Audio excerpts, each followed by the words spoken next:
right, so we have downloaded the files from today on Learning Suite.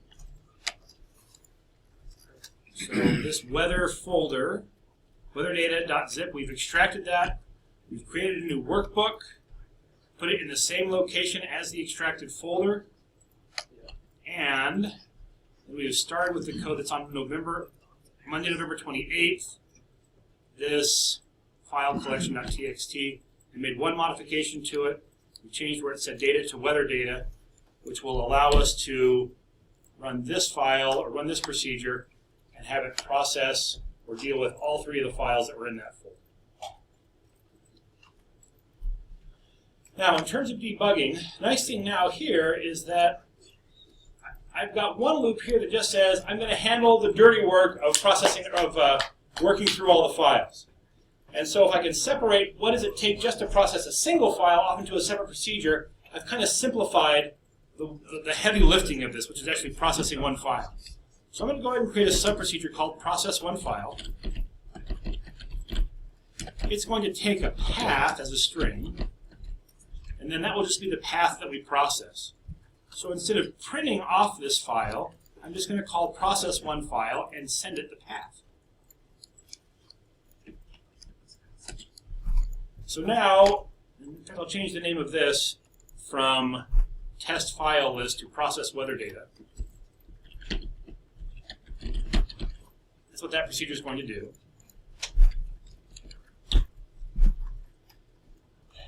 This procedure only works through the files. It's then going to pass off those files one at a time off here to process one file. The really nice thing about that is that now I can create a sub called a_run.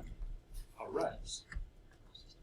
And I will have it call process one file. And now I can pick the file that I want to process just by sending as the argument to the process one file. I will just send it the file that I'm working with. You see the beauty here?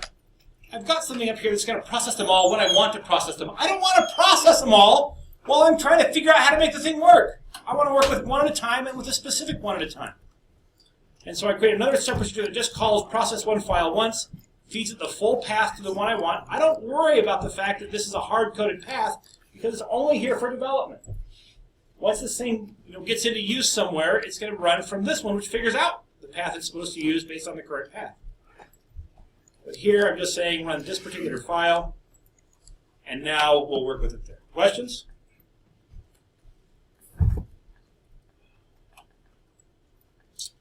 All right.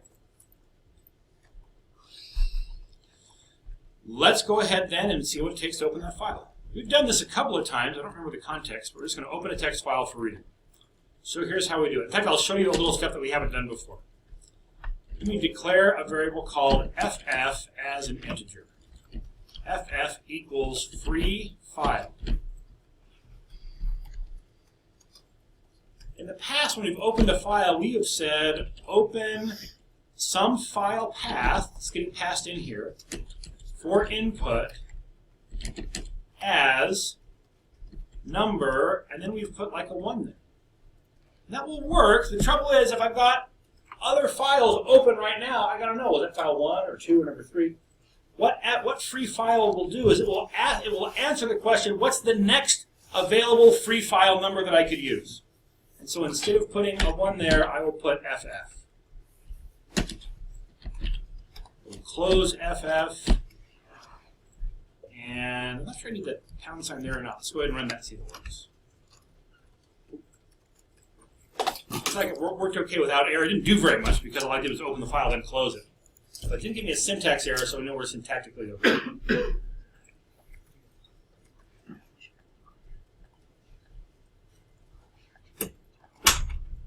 Questions so far? What's the purpose of FF? So the question is, what's the purpose of FF? Remember that we could do this, open it as number 25. And then we could say close number 25. And if I run this, this will run just fine. So by giving it a number here, I'm telling it kind of a handle that I'm going to use to refer to the file.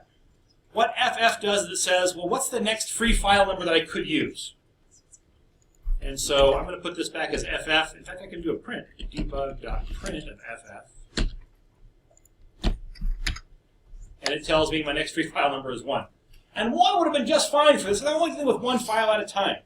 But if I get into a situation where I'm dealing with 3 or 4 files, I'm not quite sure which one is open first and second, and I don't want to have 2. If I try to open 2 with the number 3, that's going to be a problem.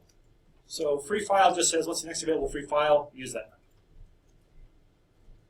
A little more complicated than just using the number, but this is the way it's actually normally done. All right, so what I'd like to do now is I would like to process this file differently than we have in the past. In the past, when we've worked with a text file, we've opened that file and we have just read it, the whole thing, right into memory. That works great unless you have a huge file. If you have a huge file, then we've got to kind of figure out how we're going to, if it's a problem to get all of it, the file might be bigger than I have in memory. If that's the case, I can't read it all into memory. And so we'll process this 1 line at a time. Now I just forgot how to read a line, 1 line at a time. The good news is we have a connection to a worldwide network of information. The line input. Line input?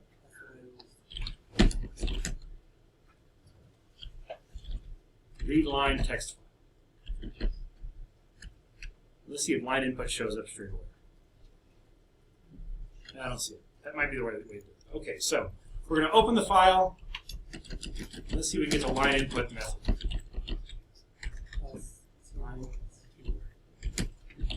With this line input, Then you have to specify the file number FF, and then I give it a variable that it goes into. Yeah. I'll call it 1 line. We'll have to declare 1 line. I think you might need a number sign before that. Dim 1 line as a string. Debug.print 1 line. Okay, so if this works, thank you for the help on that, by the way. If this works, then it should print off the very first line of that file, which apparently I've closed. So let me find my weather data folder. Oh, I moved it to my desktop. Thank you. And which file am I telling it I want to open? I'm opening 2008x11. Oops, I need to open that in Notepad++.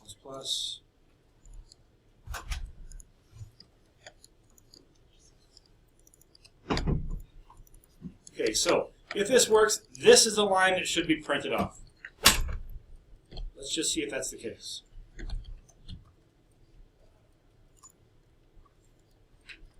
By the way, I named this sub-procedure with an alphabetically low name so that if I were on this sub-procedure and I pressed F5 just to run this or press the play button, can I just play this procedure directly? The answer is no. The real question is why not? Why can't I just play process 1 file? Yeah, it needs to know what value to put for path. So if I'm here and I push play, it's going to say, well, you can't play the one you're on. What do you want to play? And I really want this little test procedure that I have to be alphabetically first because it will come up selected. And all I have to do is press enter to run. And so now it's said file 2 is my free file. Oh, I closed number 25. I never closed file number 2. If I run this again, my next free file should be 3. Yeah, so I've got these files open. I haven't closed them. So instead of closing 25, let me close FF. Then I actually want to close number 1, close number 2, close number 3.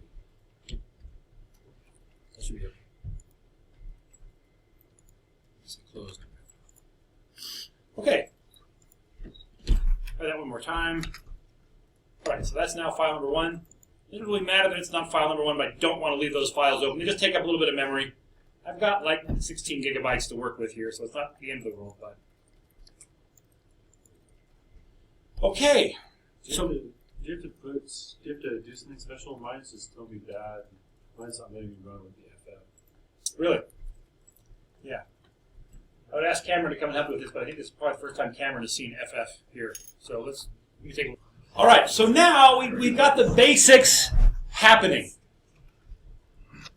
Okay, so now that we've got the file open here in Process 1 file, now we need to think about that file. We've got to think about the data that we're trying to get. So let's go take a look at the file. This first page that we have here is it's like the percent of normal. So this is June, July, August, September. This is like looking back several months. And again, if we think about this as being the kind of report that would be given to someone to support their job, I mean, I don't know what this guy's job is, whoever this report was designed for. But apparently, he needs to kind of know something about the last 6 months, about what the precipitation was for that month. And then we need to know what was the precipitation that we had for the past week. That's what this is. It's like the most recent 7 days, or it's actually like the... A weird thing about this report is that it doesn't split on a month, right? So if we look at some of these other files, we're going to see there's only 3 days because it's the last 3 days of the month. And then the next 3 days, or the next 4 days, come in on the first of the next month. But this then is the actual raw data. So it has these two segments. Here, percentage of normal for the past 6 months, and then it has the actual weather data for the days. And it alternates back and forth. So here's kind of the next page. It's got some percentage of normal, and then, oh, what's the problem here? Like it didn't report. Whoops. We'll have to deal with that too. So what we're after then is we are after this actual precipitation data. Come to the first one. So we're going to want to come up with like the station. Apparently this call is like an identifier for the station. Then we'll want to know the date, and we'll want to know the precipitation. Let's go ahead and build a worksheet that's got that as kind of like headers for that. So let's plug that in. We're going to need a station.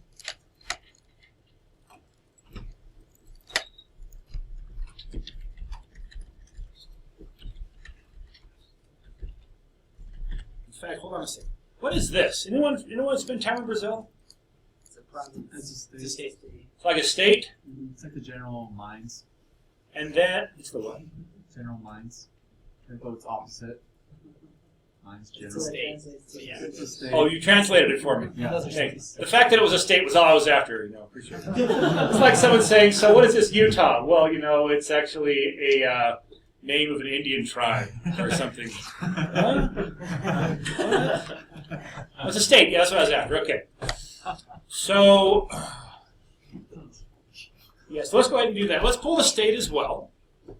So I'll start with the state, because I'm guessing that these stations are in that state. Is that right? Here's Sao Paulo. These stations are probably like weather stations. Or these might be cities where the weather stations are. Wait a minute. Sao Paulo. Is that a state? Sao Paulo is a State and Those are the city. cities. State and a city. No, yeah. Okay, that makes sense. New York. Yeah. Okay. All right, so let's go ahead and do that. State, and then we'll call this station. And then we'll have the call number. Then we'll have the date. Then we'll have the precipitation. Precip.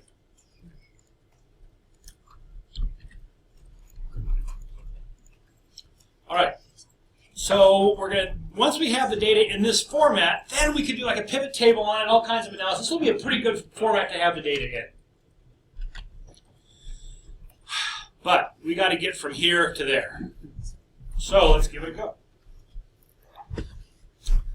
So we're going to think about so the first piece of information we're going to need here is the state. Actually, let's look at the date information. So here we have November. And then we have the days kind of spread out here. This is a nightmare. We don't even have the year. Where's the year? Well, year's here. In fact, if I look at the very top of the file, right here on the second line, I'm going to get where this report ends. Is that right? 10th of November, 08? Yeah, 10th of November is the last day.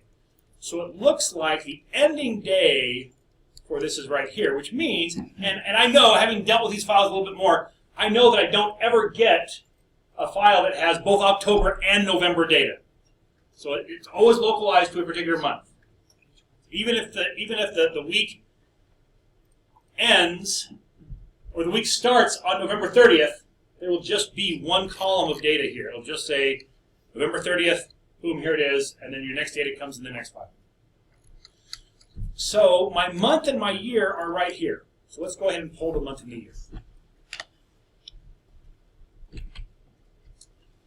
So we have, at this point, we have read one line in. Do we need anything off that first line? I don't think so. So how do we get to the next line? We just say line input again. What happens to what used to be in one line? Poof! It's gone. It's just replaced in memory with whatever I read the next time. So at this point, I'm going to go ahead and I'm going to run this, but get a breakpoint right to there to make sure that I've got the data that I'm after. Okay, so here it is, June. Yeah, that's my one line right now. Is this one right here? And I've got June to November. Now, how are we going to figure out? What I really want is I want the month and year. Once I have my month and year, by the time I get down to here, I'll just be able to have to add on the day, and then I'll be in pretty good shape. So, how am I going to find the right place for this? How am I working on this line right here? How do I know where my month and year start? Any thoughts? What's an algorithm that I can apply to that line to find out where does this thing go? Where's my line? Here's my line right here. June to 8th November. Any thoughts? Yep. Look for the first dash. Oh, that's a pretty good one, yeah. The trouble is, I'm not sure what's going to happen here. When I get to May, is this going to be, will it actually be MAY space, like an extra space here, or will it collapse in, or put September? I don't know. But I'm pretty sure just that first hyphen will be pretty reliable. I don't think there's any months that are hyphenated. I don't know January, February, March. No, there's none of them have hyphens in them. So I think we'll be okay here. So that's good. I like that. So let me declare a variable that I might use over and over again, position as an integer. Position equals, and then I'm going to use nstring to look at, I'll start the first character, look at one line, look for a hyphen. That'll tell me where my position is. So now I'm going to create a variable that will hold that month year. In fact, I'm just going to call it moyr. D-I-M-M-O-Y-R. Moyr. As string, I guess. So now I've used the position to find out where that hyphen starts. So moyr should just be equal to what? The mid of one line, starting where? Starting at position. Position or position plus 1. Let's just do a position and see what it gives us. And taking how many? Well, if I start at position, I'll need 1, 2, 3, 4, 5, 6, 7. So let's pull in 7 and see what it does.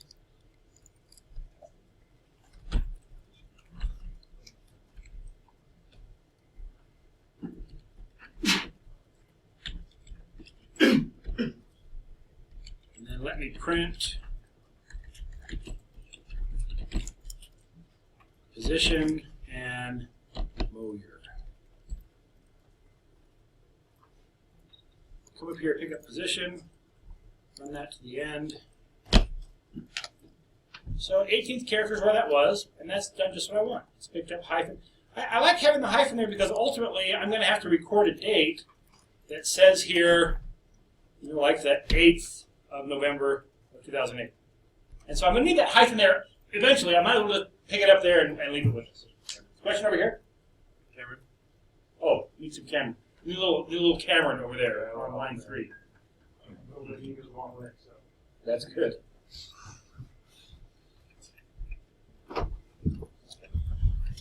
Okay. That was kind of the easy part. Now we got to figure out how are we going to determine when, where to go? The next thing that we need is what? Looks like the next block of information we need are these days. We're going to have to record these days. We can't just, here's what we can't do. We can't come to this, get this data, and then go back and get the days. This approach to dealing with this text file is going to be a sequential read. Once I've read that line, if I've written over it, in memory, it's gone. There is no way to get back to it unless I close the file, open it again, and start over. So I'm going to have to pull this information sequentially. So here's the question. How can I tell? What's unique? How can I know where to stop? Because, folks, I'm not sure that I can just read a certain number of lines down here to be able to get to this. Plus, whatever I do, it has to be repeatable, and these blocks are definitely different sizes. Right? In Sao Paulo, we've only got 6 stations, it looks like. Or maybe that's the end of a page or something. It seems like there's some more. So it gets to be a little bit ugly. So what do? How can we look at this and say, what's unique about this? How can I get oriented to this to come up with an algorithm that will find this line? For station or call. Okay, maybe we can look for call. Trouble is, if I look up here, we've got a block up here that's like this percentage of normal block that I want to skip by. It starts with station and call as well. Do it like this numeric or something? So what I could do is I could do something that comes in here, gets station and call, and checks to see if this next thing, if I find a line with station and call in it, is the next thing after call numeric. That would do it. Just easier way.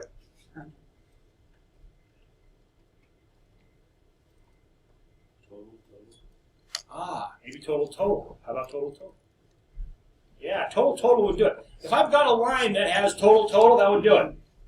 Actually, even easier, if I have a line that ends in norm. Anyone here named Norm? Nickname Norm? You get a gold star for the day because we're using your name. So here's what I'm going to do. I'm just going to keep reading lines until I get a line that ends in norm. How do I keep reading lines? Do loop. And all I'm going to do is do a line input inside this loop. And I'm going to loop until the rightmost 4 characters of one line is equal to norm. Always a good idea to put what in here? Do events. And before I run such a crazy loop, save. Just in case. So I'll run this part now. Good news is I actually got through the loop. Let's take a look and see what one line is. Okay, it looks like I got to the line. So that's going to give me to the line that has the days that I need. Oh, very good. There's one little bit of good news here is that those days are going to be the same for all of the data, right? Every time I get to a block, it's the same day. It's not like I'm going to get later in this file and find out, oh, now we're into September. So kind of once I found these days, I don't have to look at the days anymore. That's pretty good. Okay, any thoughts on how we're going to get that set of days? We need to get these days into some kind of a structure that will kind of let us work with them. And here's the problem. We don't know how many there's going to be. It'll be somewhere between 1 and 7. But we don't know how many. Any thoughts? Here's where it looks like what we've done is more similar to a fixed width file format. We've got a certain amount of space over here that's used for the station and the call number, and then some spaces. And these things are all right here. Right? This stuff's allocated for how many columns it has. And so we can just actually go by the number of the columns here. How big is this? 1, 2, 3, 4, 5, 6, 7, 8, 9, 10, 11, 12, 13, 14, 15, 16, 17, 18, 19, 20. So if we start at the 20th character, and then take like the next, 40 or 45 characters, we should get that into a block. Let's give that a shot. So I'm going to declare up here another variable to hold this. I'm going to call it days. And this one I'm going to do as a variant. We haven't used variant very much in class. This would be a nice place to use variant. So I'm declaring days as variant.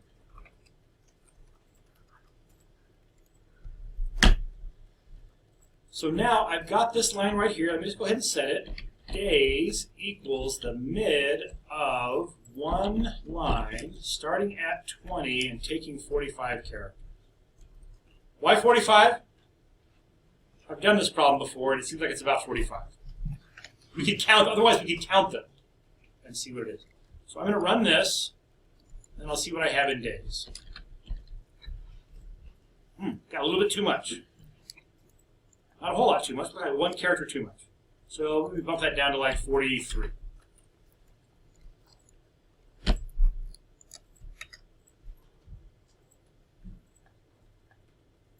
That was totally unexpected.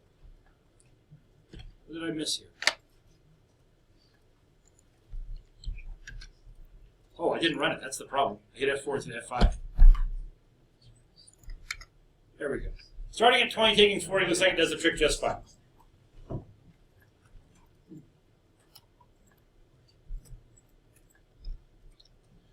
All right. Here's what I'd like to do. I'd like to put days into an array, perfectly sized, to have one for each one of the values in it. So if I've got 3 days, I want it to be 0, 1, 2. If I've got 7 days, I want 0 through 6 in this array. It looks like we've talked about the split function, but we haven't really used it for anything meaningful. This is a great place to use the split function. Split function allows me to take a string, chop it up into little pieces, and return an array with the pieces of the string. Trouble is, I have to tell it what to split on. So what should I split on here? If I split on the space, I'm in trouble. Let's go ahead and do that. Let me just do this. Let me go ahead and split days on the space on, comma, space, comma, quote, space, quote. Actually, if you don't tell it anything, it will split on a space. But I'll go ahead and put it in there. And let me ask for the upper boundary of the array this returns. We would really like it to return an upper boundary of 6. U-B-O-U-N.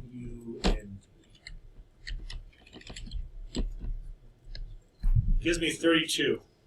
Why 32? Every space gets split. If I have 2 spaces next to each other with nothing in between, yeah, it still delimits on that space. And what does it put in the array between those 2 spaces? Nothing, a zero-length string. So space will be great, except I got to get all those multiple spaces down to 1 space. And so let's do this. Let's do while in string, starting at 1, looking at days, looking for 2 spaces is greater than 0. And then inside this loop, we'll say days equals replace, look at days, look for 2 spaces, replace it with 1 space. Do we see what this loop's doing? It says, here's the whole days. You're only going to do anything in this loop if there's 2 sequential spaces. Does that have 2 spaces? If there are 2 spaces in here.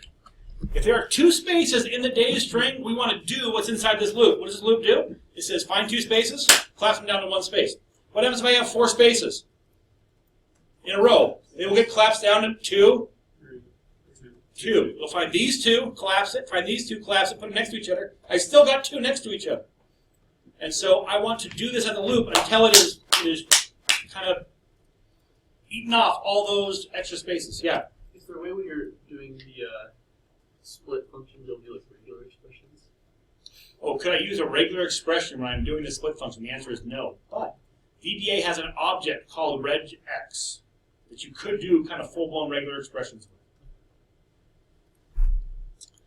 Okay, so now if I process this and then ask for the upper boundary of my days, I'm down to 8. What am I looking for? What do I hope to have? 6. Why do I have 8? What does this mean? A space before and after. So after I'm done here, and I can do this before, but after I'm done here, let me just say that days equals trim of days. What does trim do? Yeah, it takes off leading and trailing spaces. So now if I ask for the upper boundary there, I've got it, 6. So now I've got an array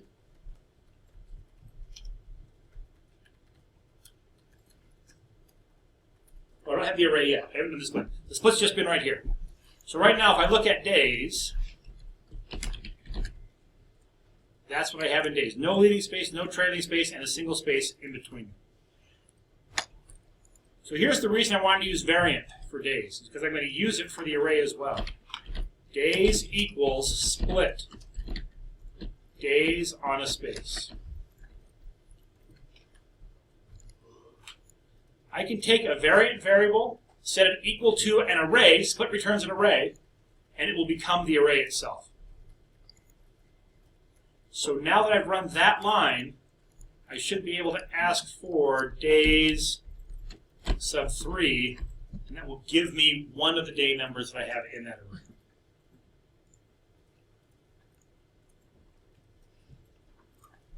So I might just kind of take this whole block and put a comment at the beginning of it. Build an array with the month, with the days.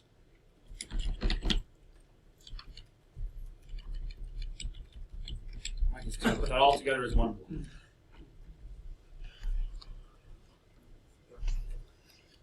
How are we doing, folks? How many are going? I'm following this. It would have taken me a long time to think of this. Yeah. That's why we're going over it. If you were following this and going, yeah, I could come up with that by myself, it would have been like, why are we going over it? Incidentally, I expect, having been thought about the final exam a little bit over the past 3 or 4 days, I expect something to deal with the split function to show up on the exam.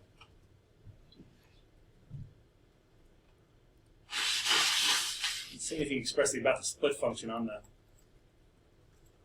So I might have to put a note about what the split function is. That's probably one of the ways I'm going to get an array that I'm going to have you think about. Go ahead. Could you scroll up to the top of that? What we're declaring. How do you get the first part of it? Is that enough? Yeah, that's great. Okay, maybe we can leave that open while we talk about the next part. So,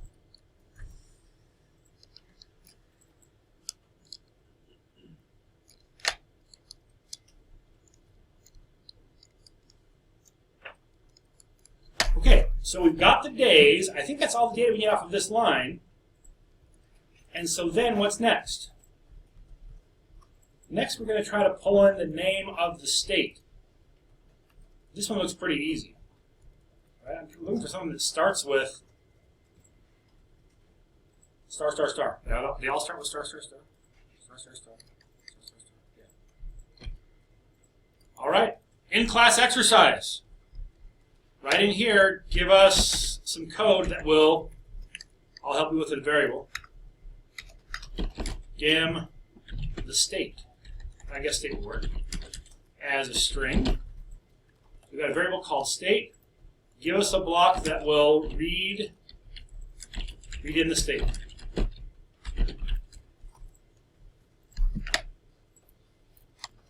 All right, let's go ahead and take a look at my solution and see what you think about it if you have questions or other suggestions. So I began just by copying the prior loop that we had where we were looping until the last 4 characters were normal. So I've got a do and a loop. But now I'm going to loop until the leftmost 3 characters is star, star, star. There's a problem with that, and that is that there may be a space here. I could have done until the left 4 characters were space star, star, star, but it shows a different approach.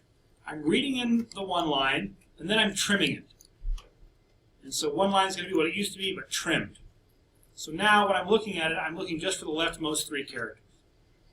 That will get me to that line. Then I've got one line is still that full line. It's the stars and the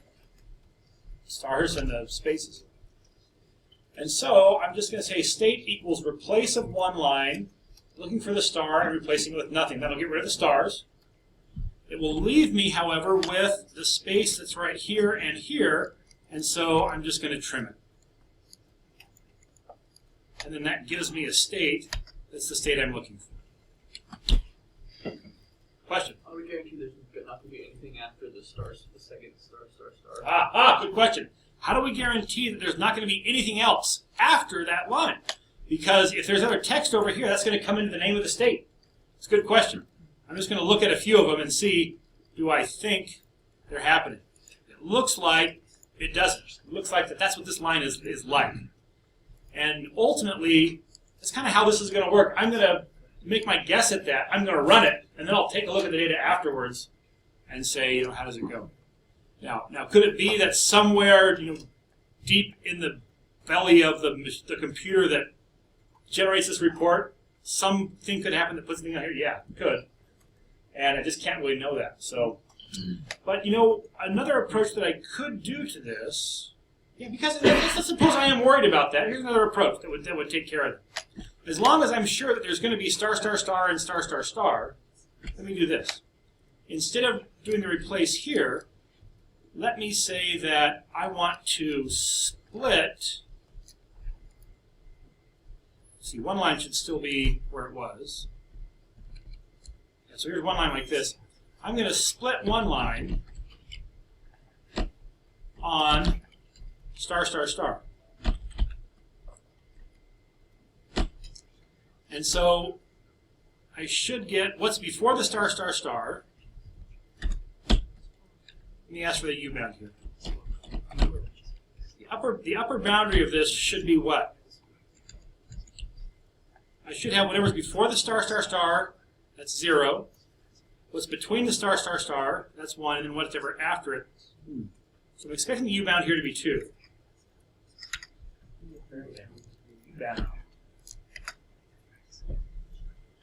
So where is my state name in the array?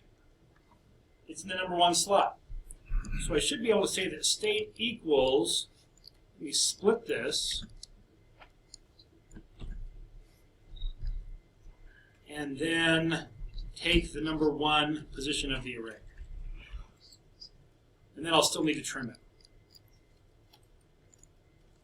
So now let's look at state, and state is still what it needs to be.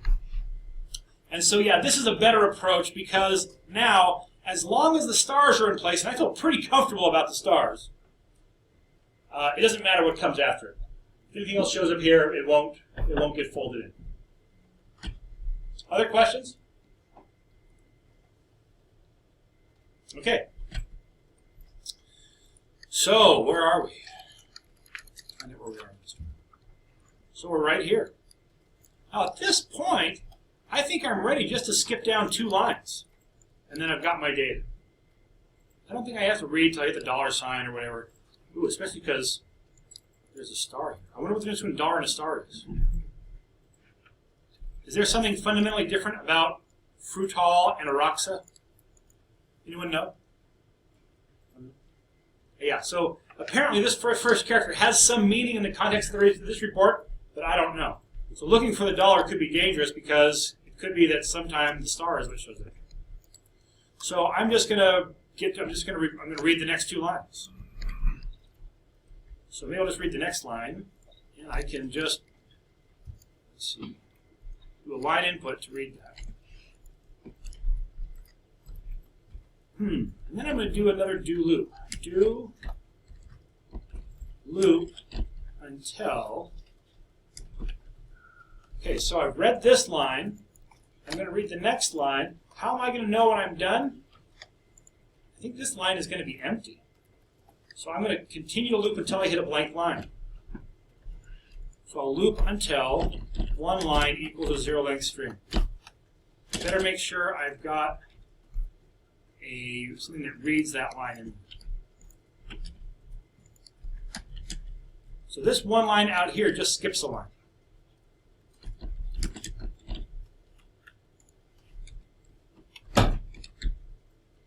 Then I'm going to read one line, and now I've got to get the data. These are like summary information. I don't need it. I just need to pull off this information. This shouldn't be too hard. So here's the second character. So 2, starting at the second character and taking 1, 2, 3, 4, 5, 6, 7, 8, 9, 10, 11, 12. That should be my station. We'll go ahead and declare a couple of variables, station and call number.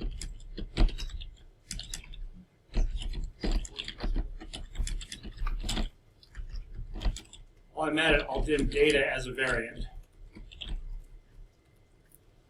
Should I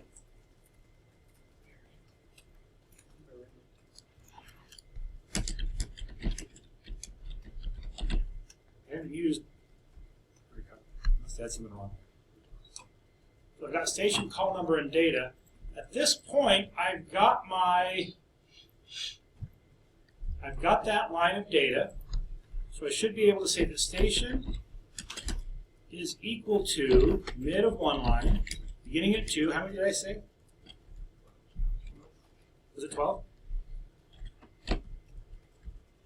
Call is equal to mid of one line, starting at 1, 2, 3, 4, 5, 6, 7, 8, 9, 10, 11, 12, 13. Starting at 14. Maybe 14 taking 8.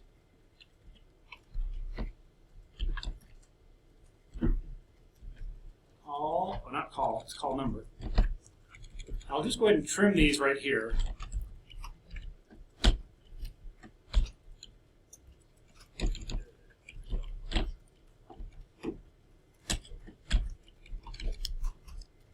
This should give me a clean station and a clean call number. I want data to be just exactly like what I did with days. So I'm going to just pull this loop. I'm going to build an array called data. It should mirror days exactly.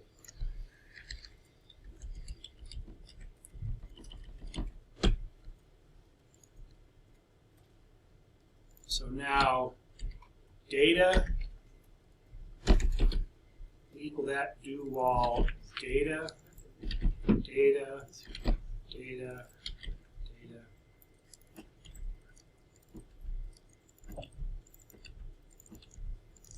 Build an array with the data.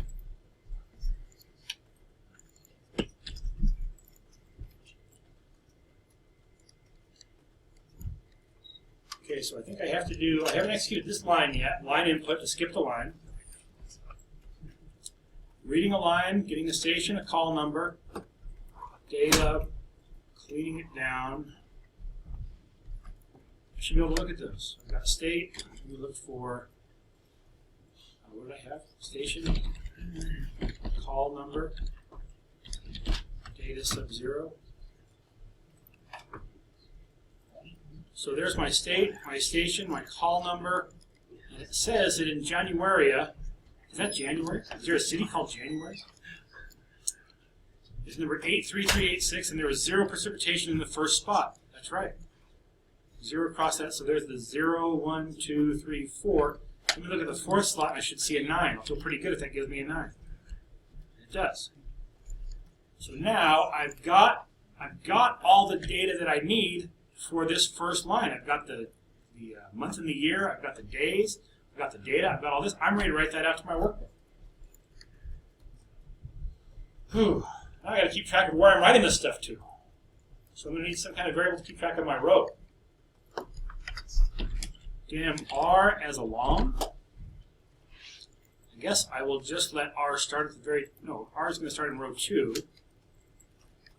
So right here at the very top, I'll get it started. R equals 2. Since I'm not going to come back and execute that again, you just come and execute that down here in the immediate window, so R gets its value. Variable not created in this context. R has one.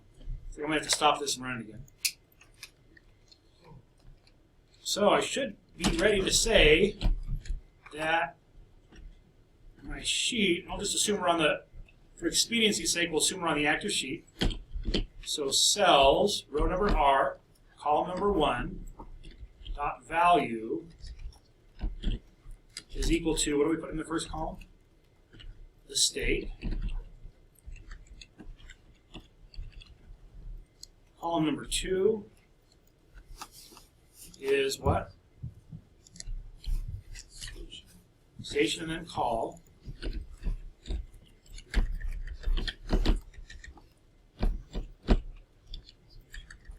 Then are we after the date? So the date is going to be a composite.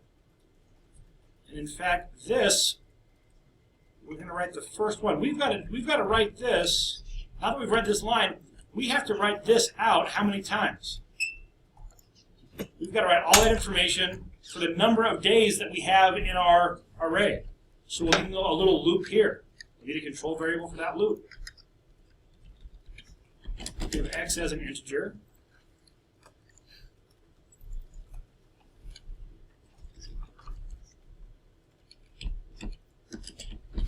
For x equals 0 to the upper boundary of data. Data and days should be exactly the same size, so it doesn't matter which one I use. Let's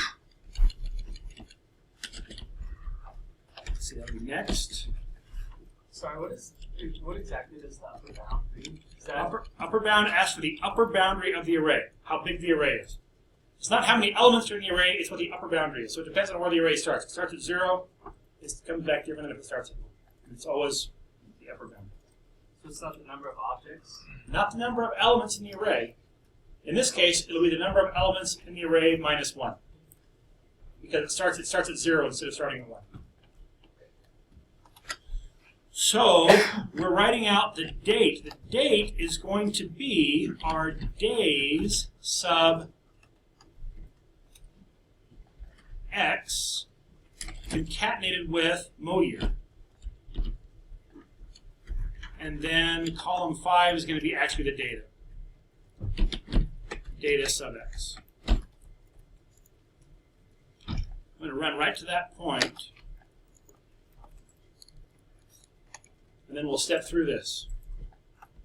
We'll go through this once. And hopefully that has given me my first line here. It's taken that as a date. Precipitation is there. Oh, but what I haven't done is incremented r yet. So I've got to come here and say r equals r plus 1. Since I skipped that, we can execute that here. Now I should be able to go through that again. And it's giving me the next one. I'll run until I'm done with that loop. And I've written in all the data for January. If I run through this loop one more time, I'm hopeful that it will pull in the next one. And that should pull in the rest of that block. Then we've got to figure out how to get to the next block. And we've got another loop to build in there, but we're out of time today. There's a question over here. I'm sorry, you answered it. So loop until that should, if I take this breakpoint off, I should at least get that whole block. And we've got quite a bit of data in here. And now we could build a pivot table on this quite nicely. This is data we could analyze. Trace. I want to change something with trace, but so you get the picture. Questions? This approach that we've done here can also serve very well in dealing with hypertext markup language, HTML. When you get to a page you're processing, it's kind of the same idea. Figure out how is it that you can navigate through it, and then write code that will go and get the information. Yep. How do we decide which file we're reading? I think I missed that. The way we decide which file we're reading through is I've got a test procedure here. It's called process one file, and it feeds it this one. If I run this main one out here, it should run through all of those files. It'll only get the first block of data off of them,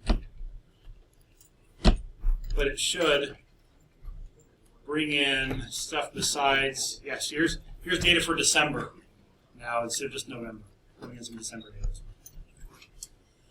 Okay, questions, folks? One more day. I will see you on Wednesday. Thanks for coming. Class dismissed.